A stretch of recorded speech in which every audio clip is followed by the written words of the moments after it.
Bonjour. Alors, comme nous l'avons vu au premier épisode, comprendre les relations que les jeux vidéo peuvent entretenir avec les domaines de l'art et de la culture nécessite de s'interroger sur ce qui fait du jeu vidéo une forme d'expression à part entière. Et pour moi, la notion de game design est un point d'entrée essentiel pour réfléchir à ce sujet. Alors avant de vous définir précisément ce qu'est le game design, il faut que je revienne sur la façon dont ce terme est apparu dans l'industrie des jeux vidéo. En effet, on n'a pas toujours parlé de game designer dans cette industrie. Les premiers développeurs de jeux étaient et se considéraient avant tout comme des programmeurs. C'était parfois aussi des étudiants ingénieurs ou alors des passionnés qui apprenaient à bidouiller sur leur ordinateur individuel et qui apprenaient de cette façon la programmation. Dans ce contexte-là, au début des années 80, il y avait une société qui dominait le marché, qui était Atari, et qui était en quasi-position de monopole dans le secteur des consoles de salon. Cette position-là faisait croire à Atari qu'il pouvait vendre du jeu vidéo à tour de bras sans se soucier de ce qui faisait un bon jeu ou de la qualité des jeux vidéo. On se disait que pourvu que ce soit du jeu vidéo, eh bien ça se vendra. Il y avait un tel engouement autour de l'objet que l'on n'avait pas vraiment de considération pour la qualité du jeu ou pour ses auteurs. D'ailleurs, Atari interdisait aux concepteurs de signer leur jeu ou de mettre leur nom dans les crédits. On faisait avant tout un jeu pour Atari. De plus, comme on l'a vu au premier épisode, de nombreux jeux avaient des thématiques très similaires, ou en tout cas les jeux vidéo qui marchaient. C'était des jeux qui s'orientaient avant tout vers un public masculin et qui avaient des thématiques très orientées autour du sport, des conflits, du combat, et on ne comptait plus par exemple les innombrables clones de Pong, de Space Invaders ou de Breakout.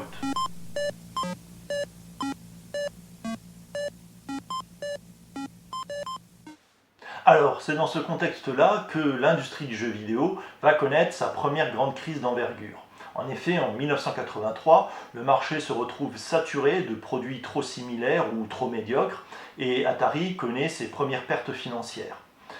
Face à cette crise, de nombreux concepteurs de jeux vidéo revendiquent une plus grande liberté de création et en tout cas une reconnaissance, si ce n'est artistique, tout du moins en tant qu'auteur. En 1984, un concepteur qui s'appelle Chris Crawford va publier un ouvrage qui pose les premiers questionnements sur ce qui fait du jeu vidéo une forme d'expression à part entière, et il intitule son livre The Art of Computer Game Design. Dans son livre, Chris Crawford va établir les premiers questionnements sur ce qui fait la qualité d'un jeu vidéo et sur les liens avec les autres formes d'art. Il dit notamment, je les cite, « Le talent artistique a été jusqu'ici traité comme subalterne à la prouesse technique. Notre premier problème est que nous avons peu de théorie sur laquelle fonder nos efforts. Nous ne savons pas vraiment ce qu'est un jeu ou pourquoi les gens jouent à des jeux ou ce qui rend un jeu intéressant. L'art véritable est réalisable au travers des jeux informatiques, mais il ne sera jamais concrétisé tant que nous ne posséderons pas de moyens de compréhension. Nous devons établir nos principes esthétiques, un cadre pour la critique et un modèle pour le développement. » Alors on voit bien comment les réflexions de Chris Crawford sont toujours de première actualité et il aura fallu quelques décennies avant que l'on ne cherche véritablement à établir les premiers éléments de réponse aux questions qu'il posait dans son livre.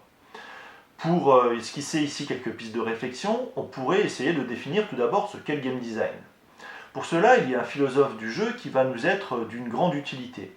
Jacques Henriot a écrit un livre qui s'appelle « Sous couleur de jouet » et dans lequel il va essayer de définir ce qu'est le jeu. Il nous dit notamment que la langue anglaise va employer le terme « play » pour désigner ce qu'il nomme l'attitude ludique du joueur. Alors cette attitude ludique, c'est l'attitude qu'adopte un individu lorsqu'il joue. Tandis qu'en anglais, on va employer le terme de « game » pour désigner ce que Jacques Henriot appelle les structures de jeu. Les structures de jeu, c'est un système de règles auquel on va adjoindre des objets qui vont se prêter à l'attitude ludique du joueur. Et ces structures peuvent bien revêtir de nombreuses formes selon les lieux, selon les époques. Par exemple, un jeu de société peut être considéré comme une structure de jeu, un jeu de cartes peut être considéré comme une structure de jeu, un jeu vidéo est une structure de jeu. En tout cas, il y a de nombreux objets qui sont des structures, des outils de jeu pour Jacques Henriot, et c'est l'ensemble de ces formes-là que l'on va nommer sous le terme de game en anglais, alors que en français, nous employons le mot jeu pour désigner indistinctement à la fois l'attitude ludique du joueur et les objets sur lesquels va porter sa pratique. Jacques Henriot considère qu'il n'y a véritablement jeu que lorsque un individu va adopter une attitude ludique par rapport à la situation dans laquelle il se trouve. Ce que cela veut dire, c'est qu'il ne peut y avoir de jeu que lorsque on va véritablement avoir quelqu'un qui va se mettre à jouer dans la situation qui lui est proposée. Prenons un exemple, celui de Flight Simulator. Flight Simulator est un logiciel qui est utilisé pour l'entraînement au vol sans visibilité par les pilotes de ligne. D'un autre côté, Flight Simulator peut être aussi considéré comme un jeu par la personne qui l'utilise durant ses loisirs. De même, on peut très bien jouer avec des structures, avec des objets ou dans des situations qui ne sont pas nécessairement prévues pour se prêter au jeu. Par exemple, je me rappelle quand j'étais enfant, nous avions en salle de cours des ordinateurs MO5 sur lesquels était installé un logiciel qui s'appelle le Logo. Le Logo, c'est un logiciel qui permet d'apprendre par la visualisation graphique les bases des mathématiques aux enfants. Et moi, je considérais ça comme un jeu et je m'amusais énormément à jouer au Logo. Donc on voit bien ici, en fonction de l'attitude qu'adopte le joueur, qu'une même situation peut rentrer ou sortir du cadre du jeu. Alors, une des implications importantes de cette théorie du jeu selon Jacques Henriot, c'est que selon lui, ce n'est pas parce qu'un objet prétend être un jeu qu'il va nécessairement être considéré de cette façon par un individu. Pour Jacques Henriot, aucune structure n'est en elle-même et par elle-même ludique. Alors qu'est-ce que ça peut bien vouloir dire ? Je vais vous prendre un exemple que chacun a dû vivre au moins une fois dans sa vie et qui est une situation un peu pénible, celle de se retrouver prise au piège lors d'une réunion familiale par un dimanche d'automne pluvieux et où, invariablement, pour tuer le temps, on va ressortir le Scrabble qui fait immensément plaisir à la grand-mère, mais qui ne fait pas nécessairement l'unanimité chez tous les convives. Et on voit bien comment dans cette situation, certains vont véritablement jouer, vont adopter une attitude ludique, tandis que d'autres, un peu contraints, vont avoir du mal à considérer cette situation comme un jeu et vont avoir du mal à entrer dans le jeu. Mais comment pourrait-on définir cette attitude ludique qui est si importante dans ce qui fait qu'une situation est considérée comme un jeu ? Bien, pour Jacques Henriot, lorsqu'un individu joue, lorsqu'il adopte une attitude ludique, en premier lieu, il fait comme si. Prenons l'exemple d'un jeu d'échecs. Jouer aux échecs, c'est faire comme si ce que l'on avait devant soi était plus qu'un simple plateau et quelques pièces en bois. Jouer aux échecs, c'est faire comme si tout d'un coup on avait un roi, une reine, des cavaliers à disposition et que l'on avait face à soi un champ de bataille qui était régi par des règles qui lui sont propres. D'ailleurs, les joueurs professionnels d'échecs disent de joueurs qui ne savent pas jouer qu'ils sont de simples pousseurs de bois, pour bien montrer que justement, jouer, c'est faire comme si ce que l'on avait devant soi était un univers de sens singulier, régi par des règles particulières. D'ailleurs, le pédopsychiatre Winnicott nous dit que jouer, c'est rentrer dans une ère intermédiaire d'expérience, une ère qui se situe entre notre réalité quotidienne et un univers de fiction. Par exemple, si l'on applique ces réflexions aux jeux vidéo, eh bien jouer, c'est faire comme si ce que l'on avait devant soi, c'était plus qu'un simple amas de pixels sur un écran vidéo. Tout d'un coup, quelques carrés blancs deviennent une raquette de tennis, voire une piste automobile sur laquelle on va faire la course de sa vie. Mais néanmoins, on peut remarquer que cette attitude de faire comme si, bien, on ne l'a pas uniquement dans le cadre du jeu. Par exemple, quand je suis au cinéma, je fais comme si j'étais non pas simplement dans une salle de cinéma, mais j'étais à côté du héros, en train de vivre ses aventures. Jouer, c'est bien sûr à la fois faire comme si, mais c'est aussi faire ce que Jacques Henriot appelle l'exercice des possibles. Ce que cela veut dire, c'est que le joueur doit avoir le sentiment que le résultat de ses actions va avoir une répercussion signifiante dans le cours des événements à venir, et surtout que tout n'est pas joué d'avance. Si l'on prend par exemple le cas du jeu The Walking Dead, dont je vous ai parlé au premier épisode, dans ce jeu, le joueur est souvent confronté à de nombreux choix cornéliens qu'il a à faire et qui vont avoir une répercussion sur la vie des autres personnages qui l'accompagnent, voire sur le destin du monde dans lequel se déroule cette histoire. You still want to talk to me? Not really. I didn't think so.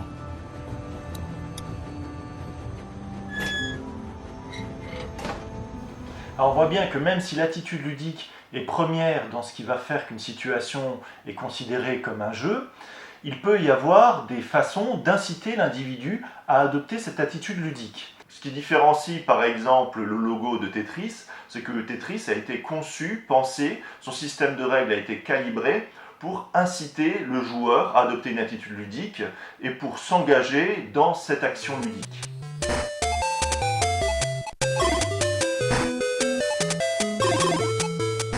Et précisément, le rôle du game designer, ça va être de persuader autrui que l'objet qu'il est en train de développer, de produire, est un jeu. Il va s'agir d'inciter un individu à adopter une attitude ludique, ceci à partir d'une structure de jeu, à partir d'un game. Alors, pour ce faire, le game designer va travailler sur plusieurs aspects de cette structure de jeu.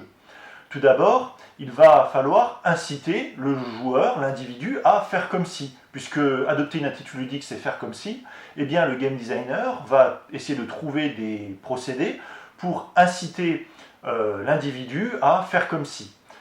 Alors cela peut se traduire de différentes façons, par exemple en utilisant un univers fictionnel dans lequel le joueur va avoir envie de se projeter, dans lequel il a envie de s'imaginer. Par exemple, s'il y a autant de jeux qui sont dérivés par exemple des franchises Star Wars, c'est parce que de nombreux joueurs, en voyant ces films, ont eu envie de saisir un sabre laser et de se prendre pour un Jedi, voire pour un Sith. Et donc, les univers fictionnels autour de Star Wars correspondent à cette envie de faire comme si des joueurs qui ressentent l'envie de vouloir se projeter dans ce genre d'univers. Alors, en prenant l'exemple de Star Wars, on voit bien que ce qui va parler à ce genre de joueurs ne parle pas forcément à tous, et tout le monde n'a pas nécessairement envie de jouer dans l'univers de George Lucas. Et donc, le game designer n'est pas non plus assuré de vouloir donner envie de jouer à partir d'une thématique particulière. Il va falloir trouver des thématiques aussi qui correspondent aux envies du public auquel on s'adresse. Alors l'ensemble de ces traits de caractère que va revêtir une structure de jeu pour faire comprendre à son destinataire que ceci est un jeu, pour lui faire adopter une attitude ludique, c'est ce que je nomme l'éthos ludique.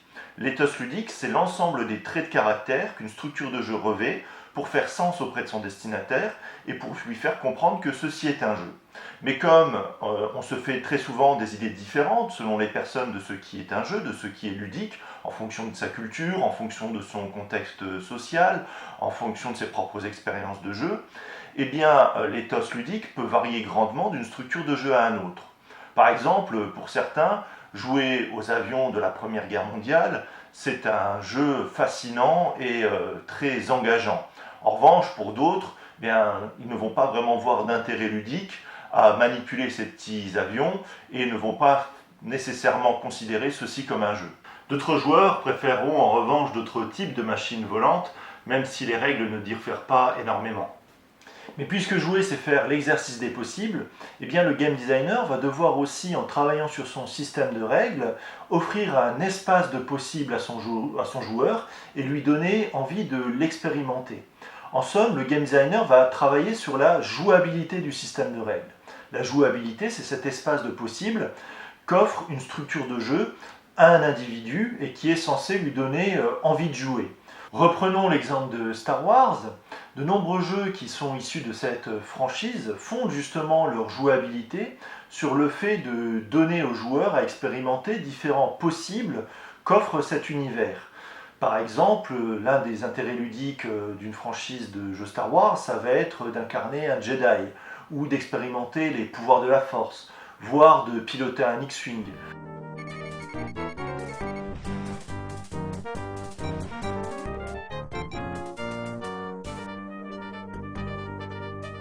Mais il est important aussi de souligner que la jouabilité d'un système de règles va dépendre de l'individu auquel on s'adresse. En effet, pour faire l'exercice des possibles, il faut avoir certaines compétences parfois pour pouvoir maîtriser et appréhender le système. Par exemple, le Monopoly est recommandé pour des enfants de 8 ans ou plus, tout simplement parce qu'il est difficile d'éprouver la jouabilité du Monopoly si on ne sait pas compter.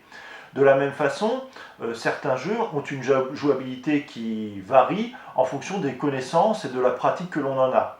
Prenons l'exemple du tic-tac-toe, plus communément appelé morpion. Dans ce jeu, la jouabilité, les possibles qui s'offrent aux joueurs sont somme toute assez simples.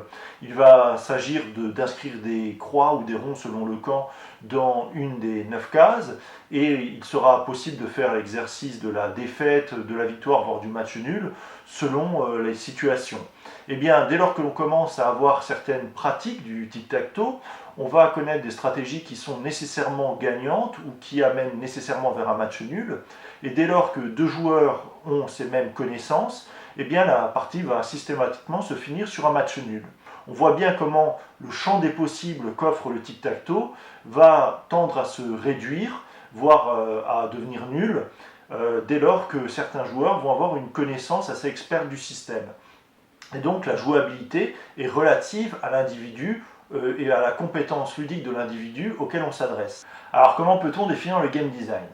Bien, d'après tout ce que l'on a vu, on pourrait se dire que le game designer travaille à développer un univers de sens qui est régi par un système de règles qui présente une certaine jouabilité et qui est destiné à inciter l'individu à adopter une attitude ludique. Sans que cela ne soit nécessairement garanti, puisque comme on l'a vu, le fait d'adopter une attitude ludique dépend des idées que l'on se fait de ce qu'est un jeu, et aussi des compétences ludiques dont on dispose ou qu'on est susceptible d'acquérir, et qui vont nous permettre de faire l'exercice des possibles que présente un système de règles. Alors ce que je viens de vous dire là est valable à la fois pour les jeux traditionnels et les jeux numériques. Il faut bien prendre en considération dans le cas des jeux vidéo que le numérique impose des caractéristiques particulières au fait de jouer. Tout d'abord, le numérique nous permet de faire l'appréhension des règles sans les connaître par avance, ce qui est un peu une révolution dans les pratiques ludiques. Prenons l'exemple du jeu d'échecs. Dans un jeu d'échecs en bois, si vous ne connaissez pas les règles et si on ne vous fournit pas par avance, impossible uniquement en manipulant le plateau de connaître ce qu'il faut faire. En revanche, si vous êtes face à un jeu d'échecs sur ordinateur, eh bien, même si vous ne connaissez pas les règles de ce jeu, en manipulant le logiciel, en essayant ce qui vous est permis ou pas de faire, ce qu'il est possible ou non de faire, vous pouvez en déduire les règles, les objectifs, et finalement appréhender les règles du jeu d'échecs et l'apprendre par la pratique. Alors cette dynamique d'appréhension des règles dans l'action est désignée dans le cadre des jeux vidéo par un terme particulier qui est le terme de gameplay. On pourrait dire que le gameplay, c'est cette dynamique dans l'action de découverte des règles, des buts et des moyens qu'offre une structure de jeu aux joueurs, d'où le terme gameplay qui marie dans un même mot le game, la structure de jeu, et le play, l'action ludique du joueur, donc la dynamique d'appréhension dans l'action de la structure de jeu. Alors cette dynamique n'est pas éthérée, elle s'incarne dans un espace particulier qui est l'espace de visualisation de l'écran vidéo, et il y a un terme dans les jeux vidéo qui permet de désigner l'espace que l'on va explorer et qui va nous permettre de faire l'appréhension des règles du jeu. Ce terme, c'est le level design. Si Super Mario a remporté un tel succès dans l'histoire des jeux vidéo, c'est justement que celui-ci met particulièrement bien en avant cette propriété des jeux vidéo, qui est de pouvoir permettre aux joueurs de découvrir les modalités d'action et les possibles qui lui sont offerts en découvrant un espace. C'est à travers la progression dans les niveaux que le joueur va pouvoir découvrir les registres d'action qui sont conférés à Mario, et de même, il va pouvoir découvrir l'ensemble des possibles que renferme l'univers de Super Mario en essayant de découvrir les pièces cachées, en collectant l'ensemble des pièces ou des étoiles qui sont cachées un peu partout dans l'univers de Super Mario. Alors nous allons voir comment l'ensemble des notions que nous venons d'aborder vont nous permettre d'analyser, de comprendre ce qui fait l'identité ludique d'un jeu. En somme, comment celui-ci va inciter le joueur à adopter une attitude ludique. Mais plus encore, l'ensemble de ces notions va aussi nous permettre de comprendre d'une certaine façon comment un jeu peut essayer de transmettre un message, une histoire, voire des émotions. Pour cela, nous allons étudier un jeu particulier qui s'appelle Passage, qui a été développé en 2007 par une seule personne, qui s'appelle Jason Rohrer, et qui est disponible gratuitement en téléchargement sur Internet. Donc je vous conseille peut-être d'essayer ce jeu avant d'aborder l'analyse qui suit. Il faut savoir que Passage a été développé dans un cadre particulier, puisqu'il a été conçu dans le cadre du festival Gamma 256, qui est un festival de développement de jeux indépendants, qui impose une contrainte à ses concepteurs, celui de ne pas développer un jeu qui fait plus de 256 pixels de haut sur 256 pixels de large. Et de fait, Passage est somme toute atypique, puisqu'il fait 16 pixels de haut sur 100 pixels de large. Alors ce qu'il faut noter, c'est qu'aucune indication de jeu n'est donnée de prime abord aux joueurs, puisque tout est à découvrir dans l'action. Il n'y a pas de recommandations ou d'objectifs qui sont donnés aux joueurs lorsqu'ils lancent celui-ci. Il y a uniquement le titre qui apparaît, et nous sommes directement projetés dans l'action dès lors que le jeu démarre. D'ailleurs, le joueur se retrouve à contrôler un personnage qui est au bord supérieur gauche de l'écran, et donc en référence à d'autres jeux comme par exemple Super Mario, etc., donc en faisant référence à la culture ludique du joueur, celui-ci va être incité à aller vers la droite. Donc il y a ici cet impératif d'action qui est d'aller explorer le monde vers la droite.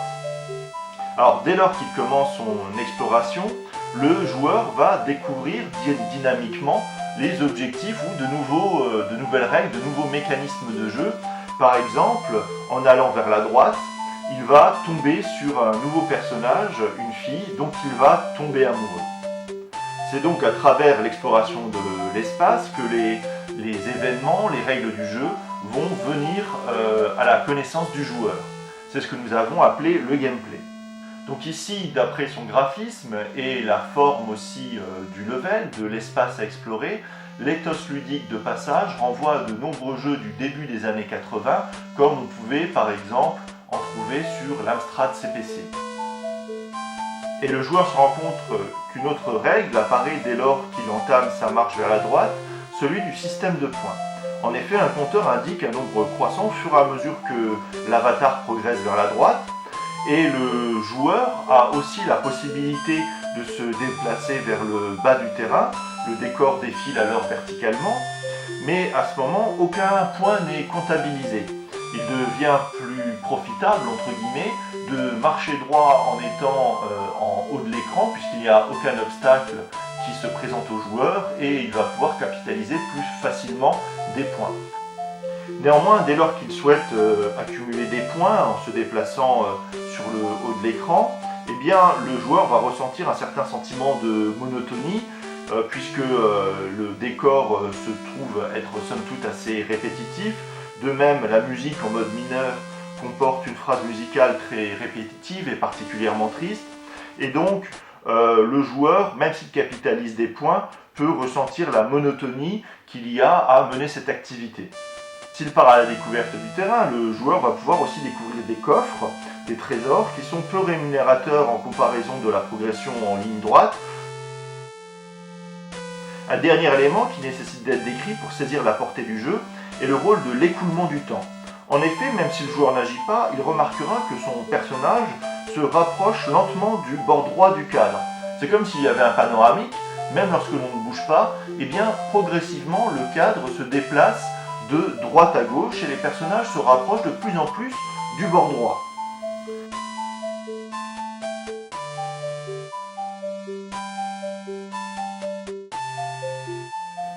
Ainsi, alors que le personnage est ancré à gauche au départ, au bout de 2 minutes 30, il va se retrouver au milieu de l'écran.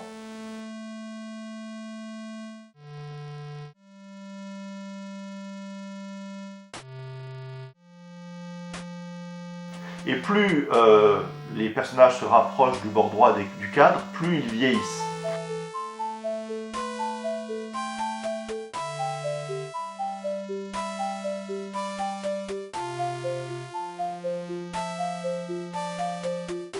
Et finalement, il se retrouve à la limite du bord droit au bout de 5 minutes.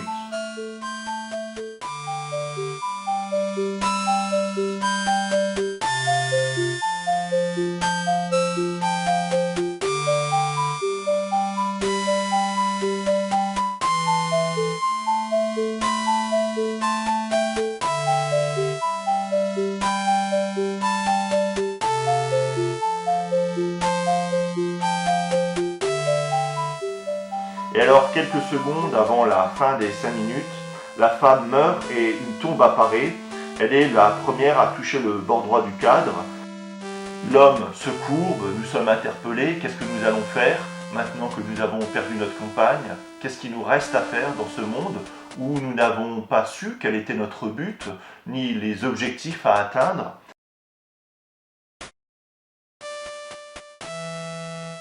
Et finalement, eh bien, l'homme meurt à son tour. Il y a un fondu au noir et le titre du jeu réapparaît. Le joueur peut alors relancer une partie et retenter une expérience pour se questionner sur le sens de son passage dans ce petit monde numérique. Alors Jason Rohrer a indiqué dans plusieurs interviews avoir reçu des lettres de joueurs lui avouant avoir pleuré à la fin de son petit jeu, et cela incite selon moi à mener plusieurs réflexions. Tout d'abord, cela montre que le fait de transmettre des émotions dans un jeu vidéo n'est pas nécessairement conditionné par l'exploit technique. On peut transmettre des émotions, voire un message dans un jeu vidéo en se fondant sur le gameplay, sur la façon dont le joueur va faire l'appréhension et la découverte dynamique des règles, des buts et des moyens qui lui sont confiés pour atteindre ses objectifs. À travers son gameplay, c'est une certaine réflexion vidéoludique sur la vie que propose Passage. En effet, pour se placer dans une optique de compétition, le joueur doit marcher droit de façon monotone en accumulant des points, mais aucune trace de son score ne pourra être mémorisée, il n'y a pas de tableau des high scores.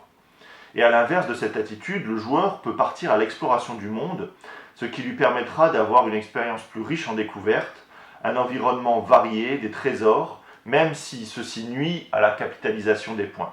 Ce que montre aussi Passage, c'est qu'il faut accepter les contraintes établies par le système de règles et la liberté offerte aux joueurs, car c'est entre cet espace de contraintes et de liberté que le jeu peut transmettre ses messages et être expressif. Eh bien, l'absence de but et le caractère inéluctable de la mort dans Passage mettent avant tout l'accent sur la façon dont le joueur occupera son temps lors de son passage dans ce monde numérique. Est-ce que le joueur va passer du temps à accumuler des points de façon un peu capitaliste, mais en revanche il ne pourra rien garder, ou est-ce qu'il va essayer peut-être de gagner moins de points, mais d'enrichir son expérience de vie en allant découvrir le monde et en tombant de temps en temps sur certains trésors? Ce qui marque aussi dans Passage, c'est son ethos ludique somme toute assez atypique. En effet, de nombreux joueurs considèrent que ceci n'est pas un jeu, mais peut-être davantage une sorte de poème interactif, tandis que d'autres y voient un nouvel horizon créatif pour les formes ludiques. Donc on voit bien comment un même logiciel, qui s'intitule pourtant un jeu, peut ou pas faire consensus parmi les joueurs en fonction de l'éthos ludique qu'il présente, en fonction des traits de caractère qu'il va présenter aux joueurs pour l'inciter à adopter une attitude ludique. En tout cas, comme je l'ai dit, ce n'est pas parce qu'un logiciel se prétend être un jeu qu'il va nécessairement être considéré de la sorte par son public ou par l'ensemble des joueurs, et Passage, ceci le montre de façon flagrante. Et finalement, Passage, de par son titre, nous incite aussi à revenir sur cette expression de Winnicott qui considère que le jeu c'est une ère intermédiaire d'expérience entre le réel et la fiction. Passage, par la réflexion qu'il mène sur notre vie, montre aussi que le jeu peut servir d'aire intermédiaire entre une fiction dans laquelle on va expérimenter des choses et notre monde réel dans lequel on va peut-être acquérir de nouvelles connaissances par le jeu et les mettre en application. En tout cas, le jeu va être cette ère intermédiaire d'expérience qui va nous construire culturellement, socialement, et c'est pour ça aussi que les jeux sont des formes culturelles essentielles à analyser dans nos sociétés actuelles. Alors, on a beaucoup dans cet épisode considéré ce qui faisait les spécificités des jeux vidéo comme forme d'expression, mais il faut aussi se demander de quelle façon ils peuvent rejoindre d'autres formes d'expression, voire s'en servir pour faire sens auprès des joueurs. On l'a vu par exemple, Star Wars se prête très bien à sa déclinaison vidéoludique, aussi parce que cette franchise fait partie de tout un univers médiatique que connaissent très bien les joueurs. Et donc il faut considérer les liens qui existent entre les jeux vidéo et les autres formes de représentation, les autres moyens d'expression. C'est ce que nous allons faire dans l'épisode suivant, qui va se consacrer aux jeux vidéo et à la narration. Pour réfléchir à la notion de jouabilité et en plus de passage que je vous ai déjà mentionné dans cet épisode, on peut également mentionner Skyrim, qui dépend de la franchise Elder Scrolls, dont chacun des titres de cette série va impliquer le joueur en lui faisant miroiter de nombreuses possibilités qui s'offrent à lui dans cet univers. Il va pouvoir aller voir ce qui se cache derrière cette montagne mystérieuse au fin fond du paysage, descendre dans des souterrains où se cachent de nombreux trésors, approfondir sa connaissance des personnages qui peuplent l'univers dans lequel évolue son héros, voire découvrir une histoire qui le promet à une grande destinée. Et en somme, cet univers regorge de possibles qu'il va falloir explorer et qui se prête particulièrement bien à l'attitude ludique du joueur.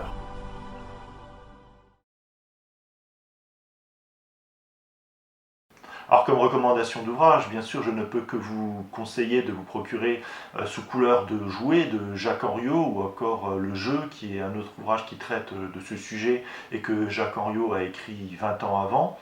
Néanmoins, ces deux ouvrages sont très difficiles à trouver car ils ne sont plus édités et on peut toujours parfois tomber dessus dans une bibliothèque. Comme ouvrage sur le game design, je vous recommande également Rules of Play de Cathy Salen et Eric Zimmerman, qui est un ouvrage qui se destine à la fois aux développeurs et aux chercheurs, et qui est une très bonne introduction à ce domaine, car il aborde les différents aspects du game design. Vous pouvez aussi trouver en format numérique The Art of Computer Game Design de Chris Crawford, qui est un excellent témoignage de l'émergence du game design comme champ de recherche et comme pratique professionnelle. J'ai également développé plusieurs des notions clés que nous avons abordées dans cet épisode au sein de mon livre Le jeu à son ère numérique, où je développe notamment la notion de gameplay, de game design, la façon dont le jeu peut être considéré comme une ère intermédiaire d'expérience et les différentes définitions que l'on peut faire du jeu à partir de la philosophie de Jacques Henriot.